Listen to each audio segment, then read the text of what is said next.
Hi friends, welcome to our channel crazy craft. இந்த வீடியோவில் நீங்கள் பார்த்துட்ருக்க திருக்கோவில் என்ன கோவில் அப்படின்னு பாருங்கள். உங்களுக்கு இடமோ இல்லை சாமி கண்டுபிடிக்க முடியுதுன்னா பாருங்கள். ஆனால் கண்டிப்பாக இது இந்தியாவில் கிடையாது, இலங்கையில் இருக்க நல்லூர் கந்தசுவாமி திருக்கோவிலோட தைப்பூச திருவிழா காட்சிகள் தான் நீங்கள் பார்க்குறீங்க. இந்த கந்தசுவாமி திருக்கோவில் இலங்கையில் புகழ்பெற்ற திருத்தலங்களில் ஒன்று.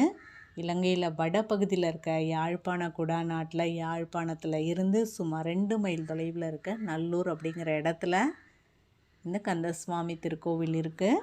இந்த கோவில் 1749ஆம் வருடம் கட்டப்பட்டது. அதாவது இப்போ பார்த்திங்கன்னா ஒரு 277 வருஷம் ஆகுது. ஸோ எங்கேயுமே கடல் கடந்து நம்ம முன்னோர்கள்லாம் பயணிச்சிருக்காங்க அப்படிங்கிறதுக்கு இந்த மாதிரி முருகர் கோயிலெலாம் கண்டிப்பாக ஒரு சான்று. நமக்கு எங்கே இருந்தாலும் நம்ம முருகரை போற்றுவோம், கொண்டாடுவோம், வணங்குவோம். நன்றி.